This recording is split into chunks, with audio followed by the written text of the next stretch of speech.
Pois é, estamos aqui dia 21 de outubro, que é o Dia Nacional do Podcast. Esse dia tem esse nome porque foi numa data como essa, em 2004, que Danilo Medeiros publicou o primeiro arquivo de áudio encapsulado no protocolo RSS e assim inaugurou a podosfera brasileira. O seu podcast, o Digital Minds, não existe mais. A gente mesmo saberia que podcast tinha esse nome um tempo depois, mas, embora o Digital Minds não exista, os podcasts continuam por aí.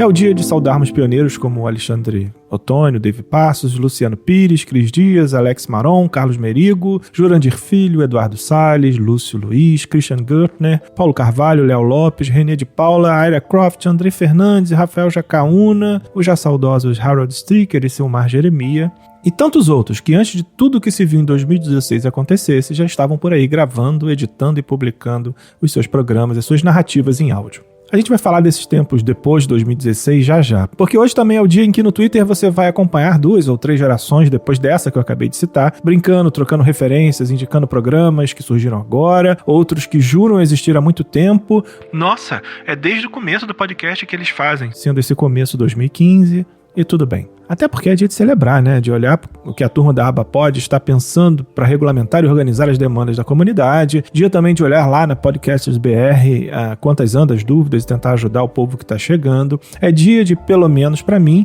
olhar antigos HDs externos e relembrar gravações que remontam a mais de 15 anos, amizades que já foram embora, outras que chegaram, que se consolidaram, projetos que não saíram do PowerPoint, outros que sequer chegaram ao segundo episódio e aqueles que mudaram de nome para tentar continuar por aí.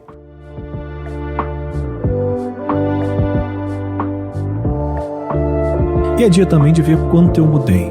E é aqui que esse texto e sua versão em áudio, claro, mudam de tom. Eu estou sentado em um curso preparatório para tentar pela terceira vez uma vaga no mestrado público. Eu não sabia no momento, mas conseguiria, até com uma certa folga no quadro geral de vagas, a minha posição. Outra coisa que eu não sabia era qual o objeto de estudo, qual tema iria me aprofundar. Sempre tive muitos interesses e quando se tenta recortar esse mundo de assuntos em um objeto de pesquisa viável, seus problemas começam. Mas nesse dia, nossa função era dizer para a turma que objeto de pesquisa seria esse, pois era uma aula de metodologia de pesquisa e basicamente a sua grande função é organizar essa jornada. Eis que, como se eu tivesse um headphone transdimensional colado nos meus ouvidos, ouço uma voz, que eu imagino e reputo ser da consciência, sempre amiga, sinalizando: encara isso de uma vez e fala sobre aquilo que você gosta de fazer desde que começou a gravar em 2008. Então chega a minha vez e eu digo: meu tema será sobre como a figura do produtor de podcast segue criando contato direto no mundo dos algoritmos. Assim, de primeira.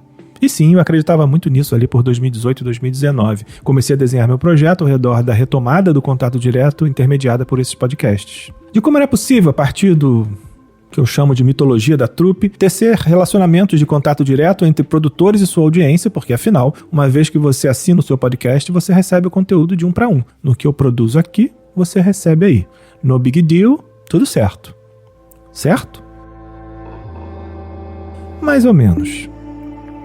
Então eu comecei a voltar no tempo. Saí definitivamente da bolha da literaturice vazia do mundo dos negócios, que, convenhamos, sempre evitei por motivo de alergia de pele mesmo, no qual tudo vai dar certo e o mundo será disruptivo, criativo e para todos.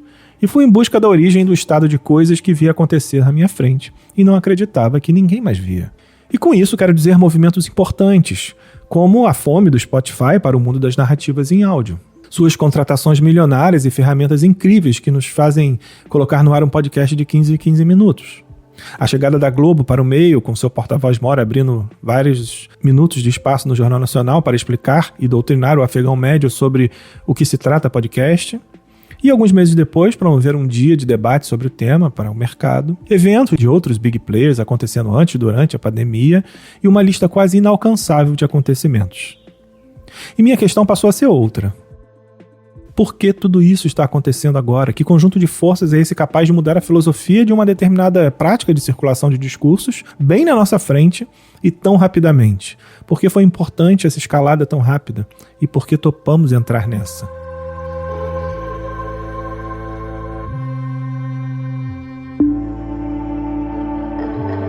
A resposta não é simples, não é curta e é ainda um trabalho em andamento, longe de ser concluído, até por isso transformei no tema de minha dissertação de mestrado. Mas, para resumir em um único tweet, cabe aqui aquela frase tradicional de séries policiais quando perguntam para o investigador genial que resolve tudo com um quadro cheio de fotos preto e branco espetados com alfinetes e esses conectados com fios de lã vermelha: Follow the money. Follow the money. E quando fiz isso, conectando alfinetes mentais com acontecimentos recentes, comecei a remontar a trajetória desse capital, dessa grana. Esse capital ele já morou dentro de fábricas produzindo sem parar, até entupir o mundo de produtos físicos que ninguém mais comprava. O resultado? Uma crise nos anos 70, que não houve publicidade que desse jeito. Pois é, jovem lírio dourado, você sabia que tem momentos que a publicidade não dá jeito em nada? Pois é, bem-vindo ao mundo real.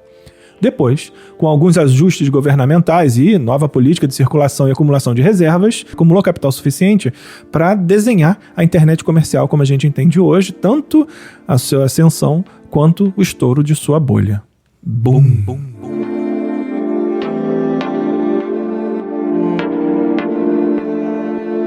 Daí depois ele foi morar basicamente em todas as casas dos Estados Unidos, no mercado de hipotecas, que é muito forte por lá, ou era muito forte por lá, mas de forma virótica e nada saudável. Se você já ouviu um filme de 2015 chamado Big Short, com Christian Bale, interpretando o analista financeiro Michael Burry, sabe do que estou relembrando aqui. Michael sacou a jogada, a compra de crédito podre e seu empacotamento em um novo crédito não podre, os chamados derivativos, e tentou avisar primeiro todo mundo, depois lucrar com isso e depois largar tudo no fim e foda-se. Deixa acontecer, deixa rolar. O resultado que rolou, a crise de 2008, falência de vários bancos, claro, o caos. E é um ponto de virada importante que estou trazendo aqui, de forma resumida, porque se não haja paciência, ninguém aguenta, mas basicamente foi o momento que esse mesmo capital nômade sacou que o petróleo agora era outro. Eram os dados, baby. E começou a focar em uma maneira escalável de sugar, analisar, empacotar e vender a imensa quantidade de dados que o mundo cada vez mais conectado produzia. Na verdade, vamos colocar as coisas em ordem aqui. Ele começou a entender que a grande jogada era conectar cada vez mais momentos de nosso dia a dia em fontes sugadoras de dados para assim aumentar os pontos de contato. Esse é, em um tweet novamente, uma definição rasa de capitalismo de plataforma.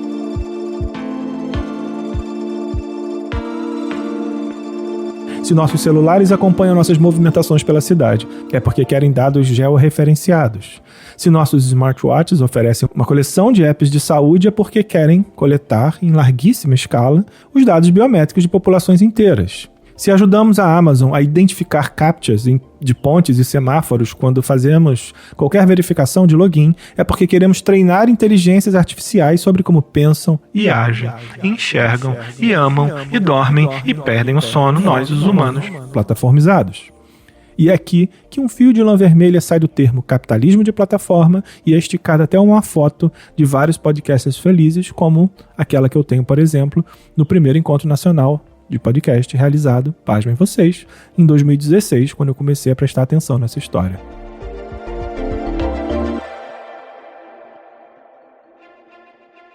Sabe outra coisa que curtimos muito fazer?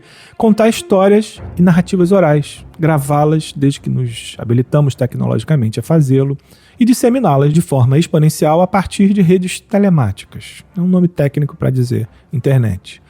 Já imaginou a quantidade de dados de produtores e audiência que estamos gerando a cada segundo desse processo? Bum! Bum, bum, bum, bum. O Spotify já. O grupo de investidores do Spotify já. O grupo que controla o grupo de investidores do Spotify já. Respira, concentra.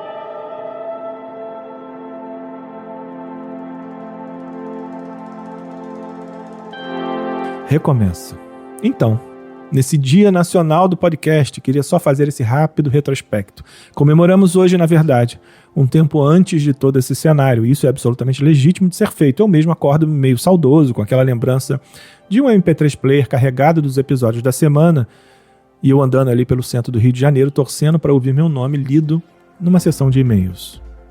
Mas quando testemunhamos o crescimento sem precedentes, a quantidade de produtores, programas e audiência, eu tendo a achar que nosso olhar deve ser outro e que, para efeito de que nos permite esse formato de hoje, em estrutura resumida, daria para condensar em um pensamento final. Senta que lá vem história. Prometo que é a última nesse episódio aqui em homenagem ao Dia Nacional do Podcast em 2021.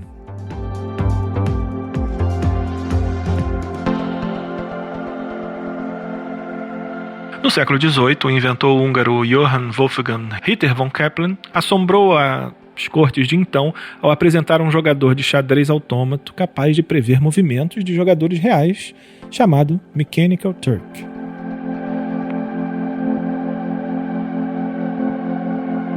O que se descobriu logo depois é que, na verdade, a engenhosidade fazia fronteira com certa malandragem, tendo Johann escondido um anão na estrutura do equipamento que controlava os movimentos do outrora robô pensante. Espertinho, né? 200 anos depois, Jeff Bezos, ao escalar o seu serviço de cadastramento e revisão de informações de produtos duplicados em sua imensa plataforma, revisitou esse conceito criando o serviço AMT, ou Amazon Mechanical Turk, trocando alguns centavos de pagamento por páginas revisadas. Trabalho feito por gazilhões de empregados precarizados ao redor do mundo, principalmente em locais em desenvolvimento. Essa lógica que orienta os movimentos do Spotify de 2016 para cá nos propõe, então, que se o contato direto dá sinais que foi submetido a uma lógica de grande plataforma, seria correto dizer que estamos, então, comemorando uma nova fase, a qual proponho chamar, de agora em diante, de o Dia do Profissional Gerador de Dados sobre Conversas em Áudio. Parabéns para todos nós encolhidos em nossos gabinetes de curiosidades. Até a próxima!